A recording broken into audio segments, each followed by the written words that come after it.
itu sama lah dengan foto. Assalamualaikum warahmatullahi wabarakatuh. Bismillahirrahmanirrahim. Alhamdulillahirabbil alamin arrahmanirrahim. Kita mula kitab Al-Fatihah. Alhamdulillah minasyaitonir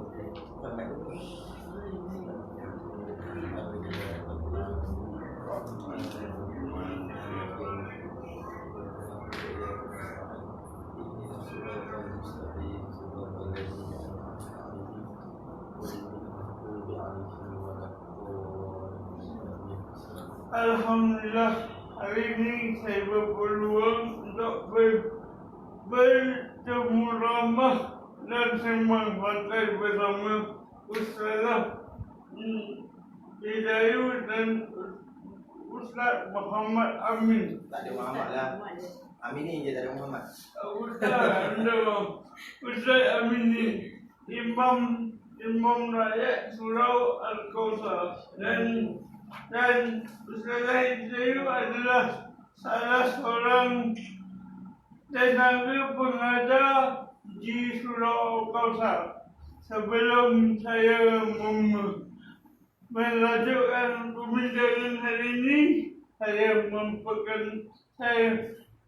membagi Ustaz dan Ustazah untuk membagi intro sedikit. Dipersilakan. Kan ada Ustazah dulu lah. Kan ikut Ustazah dia.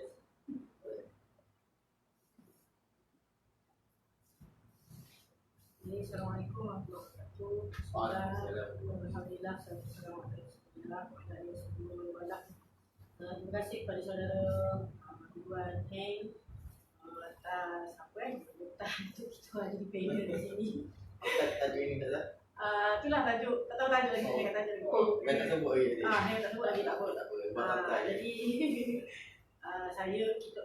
kami ni semua mengundilah hajat Heng untuk mungkin kongsi dengan kawan-kawan dia tentang satunya tentang surau mungkin dan satu lagi mungkin tentang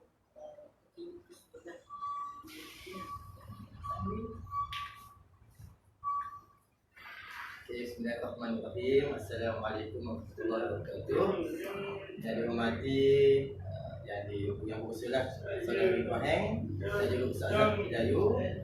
Okey, dan juga penonton-penonton sekalian, selamat petang. Semoga kita sentiasa dalam Allah Subhanahu Wa Taala. Okey. Petang ni kalau satu jam sudah sebutlah. Kita mengenai hajat saudara Ridwan yang mana hajatnya adalah untuk menyebarkan kebaikan, sayang yang mana itu dia mampu buat. Moga-moga usaha yang Ridwan buat ni dapatlah dikira sebagai saham kebaikan untuk akhiratnya insya-Allah.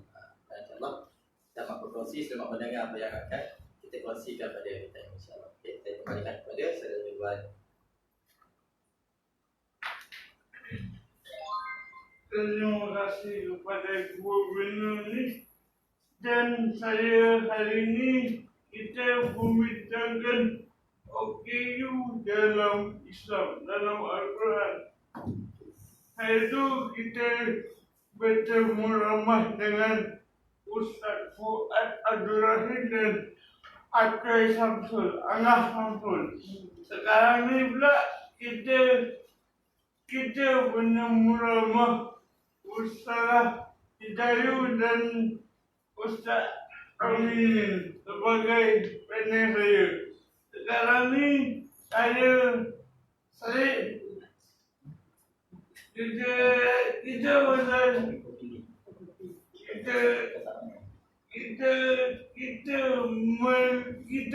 telah tahu saja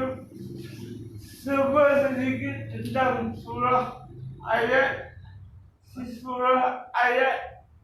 Abasa 1 hingga 4 dan sekarang ni kita akan mengupas sedikit di kalangan OKU penglihatan nombor penglihatan dan biasa. Sesungguhnya Rasulullah SAW bersabda, sesungguhnya sampailah dariku walau seputuk ayat. Sesungguhnya Aku sangat menyukainya. Eh, se- Sekarang saya memberi ruang pertama untuk mukadimah untuk Ustazah Hidayah untuk memberi penilaian OKU. Dipersilakan Ustazah. Bismillah, alhamdulillah, selamat ini disebut OKU ni sinonim dengan orang kurang upaya, bukan kurang upaya. Dan sebenarnya OKU ni juga disebut dalam Islam, cuma taklah disebut. Maksudnya OKU penglihatan, OKU dia tak sebut OKU macam tu. Kalau dalam Quran dia terus sebut cacat. Macam dalam surah An-Nur kan, kalau amal harus gitu kan.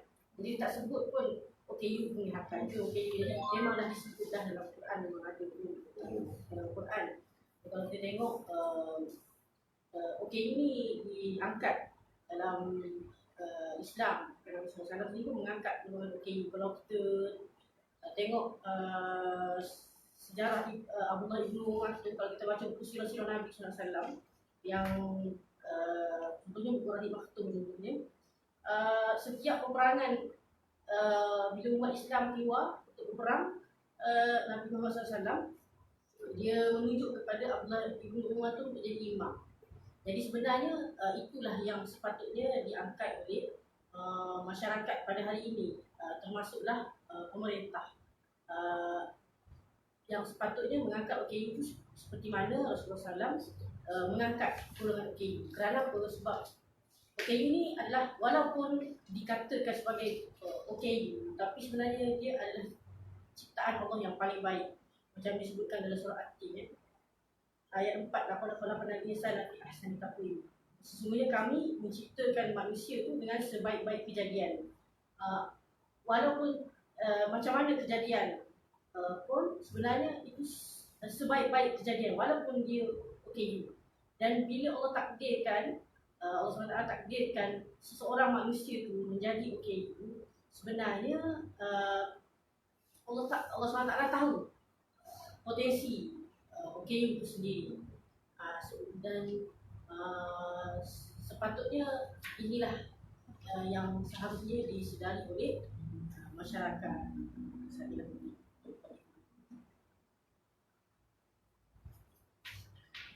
Terima kasih kepada Ustazah Hidayah atas mukadimah itu. Sekarang saya persilakan Ustaz Amani untuk kembali sedikit mukadimah dan penjelasan apabila artinya. Sesungguhnya saya masih belajar. Surah At-Tin umum kan? Allahumma. Bismillahirrahmanirrahim. Terima kasih kepada saudara Ridwan dan juga Ustazah Hidayah. Okey. Saya ingin berkongsilah sedikit tentang tajuk kita pada hari ini, iaitu OKU dan Islam. Apa yang dikendaki oleh Ridwan dan kita pada tadi perkongsian mengenai bagaimana Islam meletakkan OKU itu di pandangan Islam. Bagaimana kita melihat Al-Quran sendiri, Rasulullah sendiri dalam meletakkan proses OKU sama dengan seperti orang-orang yang lain. Kita beri satu dalil mana saya baca tadi, iaitu A'udzubillahi minasyaitonir rajim. Laqad khalaqnal insana fi ahsani taqwim. Bermaksud lebih kurangnya kami ciptakan tu manusia khalaqnal insana fi dengan sebaik-baik kejadian. Dalil yang lain saya baca dalam surah Ali Imran, Allah sebut Rabbana ma khalaqta hadza batilan subhanaka faqina adzabannar. Maksud Allah, Tuhan kami tidak pernah menciptakan sesuatu itu sia-sia, batil, tak ada. Ciptaan Allah itu sia-sia. Maksud Allah. Dua ayat ini menerangkan kepada kita bahawa tak ada satu pun yang Allah ciptakan itu sia-sia ataupun tak sempurna. Bermaksud bahawa walaupun OKU ni kita tengok dia kurang dari sudut kelihatannya, dari sudut fizikalnya, tapi Allah sebut sendiri tak ada yang sia-sia. Bermaksud bahawa OKU ni sempurna. Inilah sesempurna kejadian yang Allah berikan kepada mereka. Cuma bagaimana kita masyarakat biasa ini, yang Allah bagi kita nikmat ini sebagai ujian, memandang mereka ini meletakkan mereka ini sebagai golongan yang patut diberi perhatian, bukan sebagai bebanan, tetapi sebagai pelengkap kehidupan kita sebagai umat Islam. Kita melihat bahawa hadirnya OKU ini sebenarnya kita perlu pandang bahawa hadirnya OKU ini sebagai ladang untuk kita buat kebaikan, ladang pahala. Kalau tidak ada golongan OKU ini, bagaimana kita nak mencari saham-saham kebaikan untuk kita hidup di negeri kekal abadi. Jadi Islam mengajar kita bahawa lihatlah mereka ini dengan sesempurna kejadian. Yang kita pandang mereka ini satu bebanan untuk kita semua. Itu yang pertama. Yang kedua, bagaimana Islam memandang golongan OKU ini? Kita melihat bahawa satu dalil daripada Allah SWT surah Al-Anbiya, Allah sebut A'udzubillahi minasyaitonirrajim wa ma arsalnaka illa rahmatan lil alamin. Tidak Allah utuskan Nabi Muhammad itu, Allah utuskan Nabi Muhammad itu melainkan untuk rahmat sekalian alam. Allah utuskan Nabi Muhammad sebagai kasih sayangnya kepada seluruh alam. Nabi Muhammad ni diciptakan untuk semua orang, tidak berbelah bahagi. Walaupun kamu sempurna ke, kamu tidak sempurna, semuanya adalah rahmat kasih sayang Allah SWT. Lantas kita sebagai umat Islam tidak bolehlah berbelah bahagi dalam meraihkan semua makhluk ciptaan Allah. Membuat kebaikan tiada sempadan. Tiada sempadan. Kita tidak boleh mengira ataupun kedekut ataupun kita ni meletakkan kebaikan tu untuk orang tertentu sahaja. Sedang mereka ini, golongan OKU ini, pelayanan upaya ini, Allah ciptakan mereka untuk kita sendiri berkhidmat untuk mereka. Sekadar yang kemampuan kita lah. Semua adalah ujian, semua adalah nikmat daripada Allah SWT. Jadi itu saja untuk yang pertama ini. Saya kembalikan kepada Saudara Ridwan, insya-Allah.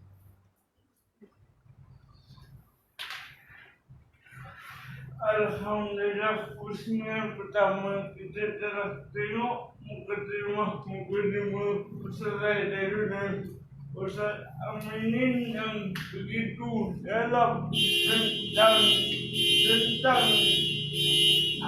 tentang OKU dalam Islam. Okey, kita nak tanya kepada Ustaz Dayu, macam mana kehidupan dia dalam dengan kekurangan penglihatan dia untuk bergerak ke sana sini. Saya pun tak ber, walaupun dekat mana-mana dia tahu teras dekat mana tidur. Misal kalau saya ni kita hari ni insya-Allah lah lepas untuk mencari kawan-kawan yang nak mencari dipersediakan salah.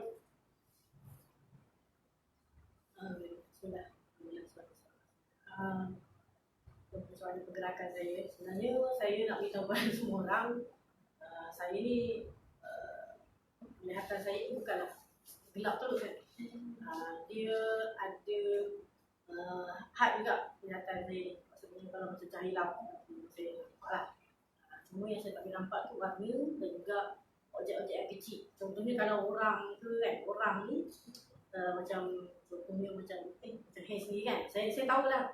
Saya tahu ada orang kat depan tapi saya tak tahu siapa dan macam mana orang. Kalau orang tanya macam mana hang, saya tak tahu. Hang tu di ke rendah ke macam tu. Kalau tahu ada orang je kat depan tahu. Kalau tak kenal diri memang kita tak tahu. Macam semua orang macam tu. Kalau Ustaz Amin ni orang kata Ustaz Amin macam ni, kita tahu tak tahu macam mana. Sebab satu hari tu saya pernah jumpa dengan kawan saya lah. Saya sajalah saya cakap dengan orang kawan saya tu. Saya cuba cari seorang kawan dia lah. Cuba cari dia. Kawan saya ni tanya macam mana dia pakai kacang mata ke? Saya kata saya tak tahu pakai kacang mata ke tak pakai kacang mata, yang penting saya dah cari dia. Sebab kita tak tahu dia macam mana. Itu saya lah. Maksudnya boleh nampak benda yang besar-besar. Cahaya tu lampu macam ni kan, atau buka saya boleh nampak. Sebab tu kadang-kadang kalau lampu tu buka, kalau kita tahu dah siang lampu tu terbuka lagi, kita akan ni lampu masih buka macam tu ni. Kita akan tahu lah. Semua warna ni tak nampak dan juga tulisan tak nampak. Itulah. Jadi bila saya bergerak tu kalau tempat yang saya biasa je seluruh kawasan ni, alhamdulillah setakat ni dalam 80% tempat saya biasa dah. 80% tau, mana yang ada lagi tempat yang saya tak tahu ni saya. Sebab apa? Sebab tak tahu sebab kita tak pernah pergi. Contohnya macam dekat bilik atas kan, bilik apa ni? Seminar atas. Tak nak pergi kan? Tak pernah pergi. Sebenarnya ada. Sebab hari tu saya pernah pergi satu program media center. saya tersilap bilik. Sepatutnya biliknya memang dekat atas juga. Sepatutnya bilik dia dekat, kalau kita dia kena di dalam sini sebenarnya, bukan dalam sana. 2B. Jadi saya ni dari dalam sini ke bawah sikit tu lah. Jadi sebenarnya waktu tu kelas orang lain. Jadi saya tersesat. Masuk kelas ustaz lain. So, ustaz pun boleh, kenapa boleh cari siapa ni kan? Sampai ada, ya macam tu lah bila kita tak tahu kan. Jadi baru tunjuk, sebenarnya banyak lagi tempat yang aku tak tahu pun dekat surau kawasan. Sebab apa kita tak pernah pergi. Bukan tak nak salahkan orang surau tu. Sebab orang, dia baik, saya macam cakap dengan maksudnya yang membeli saya kata kat dia tak pernah tunjuk tempat yang saya dah biasa, yang saya akan pergi selalu. Supaya saya tahu kan. Jadi kalau macam tempat ayam tu, kedai ayam depan kan. Biasanya kita dah tahu semua saya ni. Biasanya orang tak berani sangat dapat lagi kereta dan sebagainya. Tapi kita tahu dah tempat tu, tahu dah. Kedai apa, nasi lemak kat depan kita dah tahu. Sebab dah dimilikikan macam tu, dibiasakan. Tapi tempat ini tak pernah pergi, memang saya cakap kan tak pernah jangan tunjuk dulu. Rupanya tak tunjuk sampai sekarang lah, so kita tak pernah pergi. Jadi insyaAllah lah, lepas ni mungkin kalau ada orang di situ, kita akan biasa pergi situ lah. Itu pergerakan tu, ni tempat yang saya dah biasa, jadi kita tak ada masalah nak bergerak. Kadang-kadang saya bergerak macam saya ni nampak je, sebab tu orang pun tak tahu yang saya ni nampak. Dan satu lagi, bukan yang saya nampak, saya tak nampak. Jadi macam dekat contohnya di luar tu agak susah, bukan susah dia sebenarnya satu, kita kata kalau tempat tu tak biasa dia agak sukar lah kan. Cuma dengan penglihatan saya yang ada ni, kita cuba carilah. Kalau tak tahu kita cuba tanya lah, ada kita nampak. Saya sebenarnya nampak ada orang kan. Kita nampak orang kat depan ni, dia tanya dia pun tak tahulah dia lelaki ke perempuan ke. Yang penting kita nampak objek dia macam manusia kan. Jadi kita tanya lah. Macam tu. Itulah sedikit cerita saya supaya saya bergerak. Terima kasih. Sama-sama Ustaz lah. Ini saya nak tanya kepada Ustaz Amini. Apa peranan surau dan masjid untuk golongan OKU? Tapi dipersilakan Ustaz Amini untuk huraikan. Pada masa umum lah ke surau kawasan? Umum dan kawasan saja. Bismillahirrahmanirrahim. Sekali lagi untuk yang kedua, Assalamualaikum warahmatullahi wabarakatuh. Soalan yang kedua untuk saya adalah bagaimana, apakah peranan masjid masjid ataupun surau dalam melayani golongan OKU? Kita pergi lebih dulu lah, kita ambil keluar masjid ke ataupun masyarakat umumnya lah. Bagaimana kita melihat OKU ini sebagai ganjaran ataupun sebagai ladang kita untuk menuai pahala. Itu yang pertama, kita kena sangka baik kepada Allah SWT bahawa hadirnya mereka di bumi ini untuk melengkapkan kehidupan kita, untuk melengkapkan amal ibadah kita. Okey. Yang kedua, bagaimana kita bermayan mereka? Adakah sama seperti kita melayan orang yang sempurna, fizikal mereka sempurna, anggota mereka ataupun sempurna kesihatan mereka? Ya, kita perlu layan mereka sebagaimana kita layan orang lain juga. Tidak perlu menghina, tidak perlu mencaci. Okey. Menarik untuk kita baca tentang kisah Rasulullah SAW. Bagaimana dikatakan bahawa kisah ini famous. Rasulullah SAW dan didatangi oleh Abdullah Ummu Maktum, iaitu seorang yang cacat penglihatannya. Pada ketika itu Rasulullah SAW sedang sibuk melayani pembesar-pembesar Quraisy dan sedang mendakwah mereka kepada agama Islam. Melihat kehadiran Ummu Maktum itu, baginda pun memalingkan muka baginda dari beliau kerana ingin menumpukan perhatian kepada pembesar-pembesar Quraisy tadi. Atas yang kejadian itu, Allah pun turunkan ayat surah Al-Baqarah daripada ayat 1 hingga 11. Allah menegur kepada Rasulullah bahawa golongan OKU ini perlu juga diberi perhatian. Tegur Allah ini bukan kita nak bicara tentang keaiban Rasulullah SAW, tapi kita kena tahu bahawa hadirnya Rasulullah ini sebagai contoh teladan buat kita. Allah tegur Nabi, Allah juga tegur kita sebenarnya. Bagaimana kita melihat OKU ini? Kehadiran mereka ini, kekurangan mereka ini, kita perlu letak pada tempatnya. Contohnya di masjid dan surau, bagaimana kita nak melayani OKU dengan sebaiknya? Contohnya dengan adanya tandas OKU, bagi ruang kepada mereka untuk hidup seperti kita. Ada laluan khas untuk OKU. Apa lagi yang perlu kita lihat? contohnya keselesaan di mana orang yang dapat rasa keselesaan, mereka juga berhak rasa keselesaan. Contohnya ustazah kita ni, esok ni suruh bagi layanan yang terbaik untuk ustazah. Sediakan bilik untuk dia, ada aircon lagi, ada internet dan sebagainya. Itu cara surau ini melihat OKU ni supaya kita dapat merasai nikmat itu bersama. Begitu juga masjid dan surau yang lain lah. Okay. Seperti selain itu juga, bagaimana masjid ini ingin melihat OKU ni, kita kena pandang mereka ni, kita tidak boleh prejudis. Contohnya orang sempurna boleh datang masjid, jadi orang OKU pun yang cacat ini pun kita kena alu-alukan juga mereka untuk datang. Bukan kita kata tak boleh datang lah, menyusahkan orang je, nanti orang kena bawa, kena bimbing. Tak ada. Ibadah ni milik Allah SWT. Jadi kita tidak boleh menyekat orang melakukan ibadah, hatta OKU sekalipun. Kita bagi ruang secukup-cukupnya untuk mereka beribadah sama-sama. Kita ajar mereka, mereka juga ada peranan mereka masing-masing. Maka bukannya tidak dipertanggungjawabkan dengan taklifan ataupun tidak ada pahala dosa, mereka ada pahala dosa. Mereka juga perlu beramal ibadah. Kita kena buka ruang kepada mereka selalunya untuk datang ke masjid. Contoh saudara Ridwan yang sendiri, setiap malam datang ke surau Al-Kausar, pergi ke kelas, sama hidup seperti orang yang normal biasa. Begitulah seluruh manusia atau seluruh masyarakat ini, berilah ruang kepada mereka, layanlah mereka sebagai pelengkap kehidupan kita. Wallahu ta'ala alam. Setakat ini insyaAllah sambung lagi depan. Terima kasih.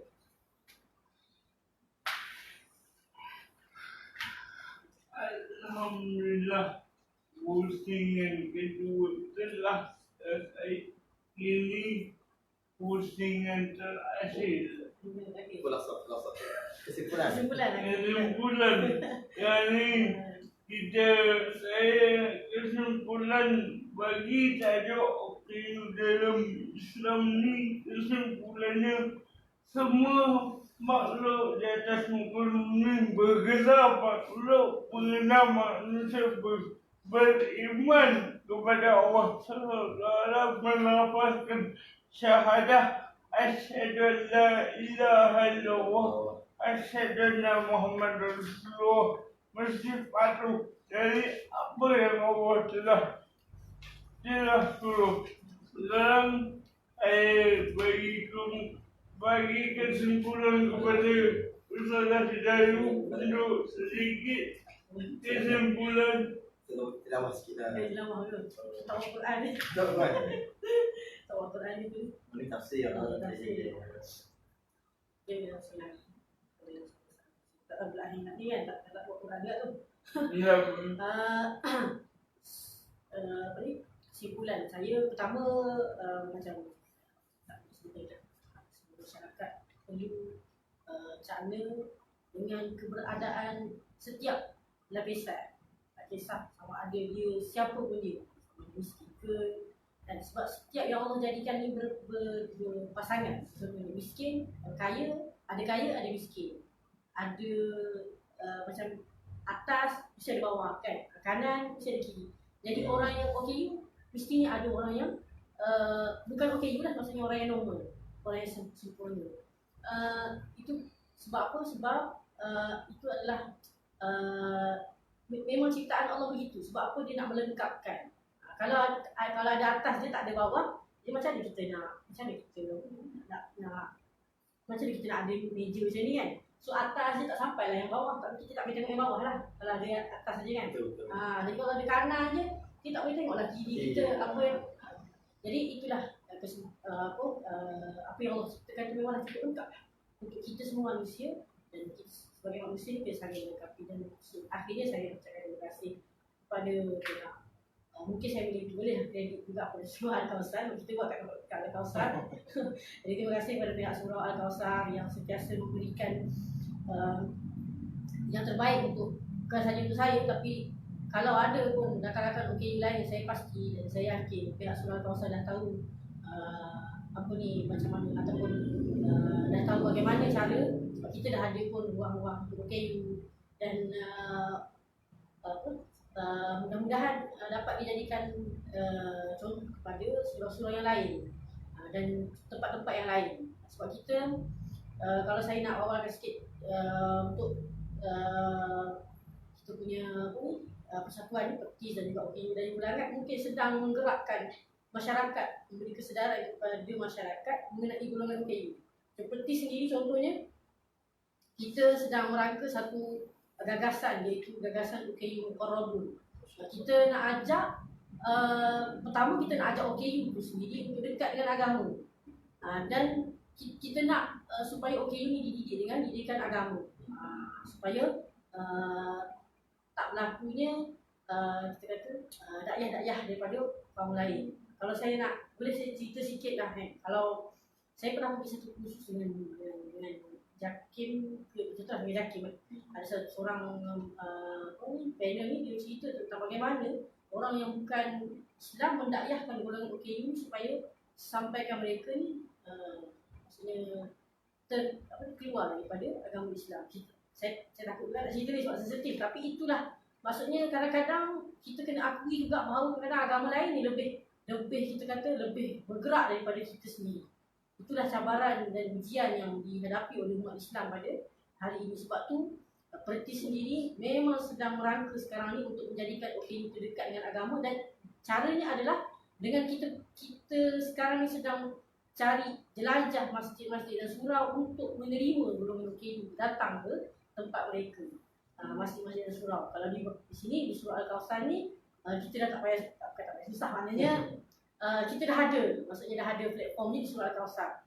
Kalau boleh di surau-surau lain juga, masjid-masjid lain juga akan ada golongan OKU yang duduk di situ dan berkhidmat di situ dan diberikan kepercayaan untuk memberikan idea-idea. Sebab OKU ni pun dia ada idea-idea juga yang bernas, yang perlu diraikan, kan? Pastinya ada. Sebab tu pihak Perti sangat-sangat sedang rancak lah, kita bergerak rancak sekarang ni. InsyaAllah kita tahun ni kita memang target untuk jelajah ke masjid-masjid. Kita mengharapkan ramai lagi NGO lain untuk bersama-sama dengan kita nak suara masjid bersama kita ni lah. Dan saya ingat itu antara ini lah, dan juga surau kawasan sendiri menjadi surau lintis kita lah. Dan insyaAllah ada lagi program yang kita akan laksanakan di surau ini dan insyaAllah di masjid-masjid lain. Saya Rahim, terima kasih. Terima kasih kepada Ustazah, dan saya memberi kepada Ustaz Amin untuk memberi kesimpulan dan pandangan beliau tentang OKU juga dipersilakan. Terima kasih. Jadi sekali lagi bismillahirrahmanirrahim. Assalamualaikum warahmatullahi wabarakatuh. Untuk kesimpulan, saya petik satu ayat Quran dari surah Al-Anfal ayat 28. A'udzubillahi minasyaitonir rajim. Wa'lamu annama amwalukum wa auladukum fitnah wa annallaha 'indahu ajrun 'azim. Maksudnya, ketahuilah bahawa harta benda dan anak-anak kamu itu hanyalah menjadi ujian, dan sesungguhnya di sisi Allah jugalah pahala yang besar. Ini bermaksud bahawa segalanya, anak kita, anak-anak, ibu bapa, harta itu semua adalah ujian. Dia sempurna ke, dia kurang sempurna, adalah ujian. Allah nak uji kita sejauh mana keimanan kita, sejauh mana akhlak kita. Itu yang pertama. Melalui inilah Allah uji kita untuk mengukur kita, adakah kita ni hamba yang terbaik di sisinya. Tidak bermaksud Allah menguji ibu bapa dengan memberikan anak yang tidak sempurna saja. Anak yang sempurna pun Allah uji mereka. Okey. Yang seterusnya, kita sebagai manusia yang beriman, yang Islam ini, nak tak nak haruslah sentiasa bersyukur dengan apa yang Allah berikan. Yang tidak sempurna, kena bersyukur Allah masih bagi kehidupan tu. Lihat orang yang lebih susah daripada kita. Mungkin orang yang OKU ni diuji dengan tidak penglihatan, diuji dengan fizikal, tapi kehidupan kita aman damai, tak ada peperangan, boleh jalan ke sana kemari lagi. Tapi ada mereka yang sempurna, tapi diuji di negara-negara yang bergolak, negara yang susah, makanan tidak dapat, kesihatan tidak ada. Jadi sentiasa bersyukur. Tidak boleh kata kenapa Allah pertikaikan Allah buat. Tak boleh. Islam melarang begitu. Kita bersangka baik kepada Allah, bersangka baik terhadap apa yang Allah berikan kepada kita.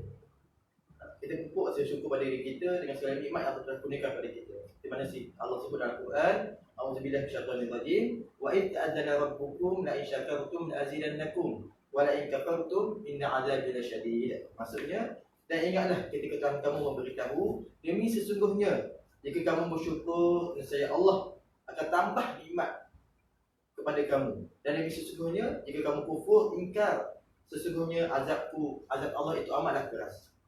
Rasa syukur yang ada ini akan menjadikan kita ni lebih tawaduk, lebih merendah diri kepada Allah dan tidak merendah diri dengan apa yang kita ada. Boleh jadi nikmat yang sedia ada bagi kita ini Allah boleh tarik kita bila masa saja Allah beritahu. Maka seharusnya yang ada pada kita ini sekarang ini wajiblah kita syukur. Kerana janji Allah Taala bagi orang bersyukur itu pasti Allah akan tambah. Sesiapa saja, orang sempurna atau tidak sempurna, kalau dia bersyukur Allah akan tambah nikmat, tambah rezeki dan sebagainya. Dan kata akhir daripada saya, seminit lagi, okay. OKU ini adalah sebahagian daripada masyarakat. Mereka adalah pelengkap kita. Bagaimana mereka merupakan ujian Allah kepada orang tua mereka, ujian untuk ahli keluarga mereka. Mereka juga adalah ujian untuk kita semua, bagi masyarakat ini. Dengan segala kekurangan yang mereka ada itu, bagaimana kita berinteraksi dengan mereka. Apakah kita menggunakan kelebihan-kelebihan yang Allah bagi kepada kita ni, Allah berikan nikmat-nikmat kesempurnaan kepada kita. Kita gunakan untuk manfaat, kita gunakan untuk menolong mereka. Itu persoalan yang saya tinggalkan. Dan akhirnya, bukankah nikmat-nikmat yang kita miliki ini juga merupakan ujian Allah SWT kepada kita semua. Wallahu ta'ala a'lam.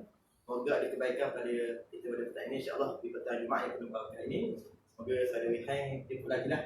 Jumpa lagi lah Pak ni. Tapi dengan tajuk lain pula lah insyaAllah. InsyaAllah terima kasih kepada saudara Wihang. InsyaAllah. Alhamdulillah. Assalamualaikum warahmatullahi wabarakatuh. Bukan alhamdulillah, terima kasih kepada Rukun. Kita dah terhenti dengan pertemuan ini. InsyaAllah saya akan menjemput Ustaz Ismail untuk Ayah mahal. Ustaz Ismail untuk berbincang tentang golongan OKU dalam pendidikan dan pendidikan. Sebab apa? Golongan OKU dan golongan biasa adalah sama.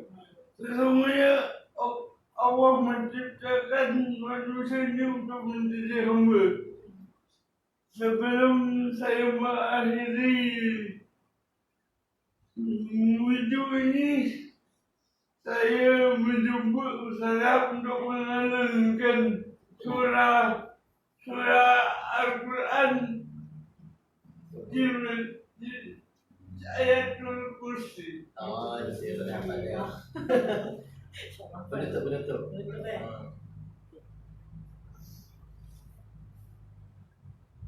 أعوذ بالله من الشيطان الرجيم.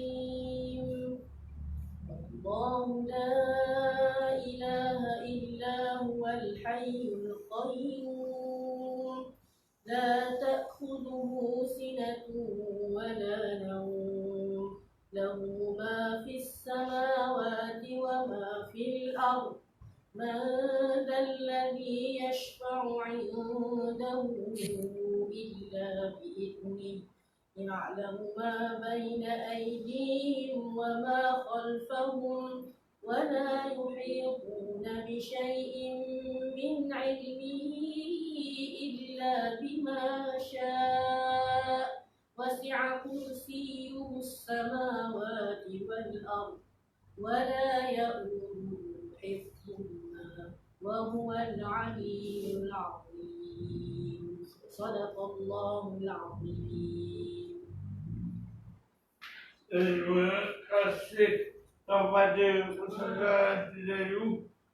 Kita tutup untuk ini dengan surah Al-Tafakifah dan surah Al-As. Subhanallahumma wa bihamdihi asyhadu an la ilaha illa anta astaghfiruka wa atubu ilaik.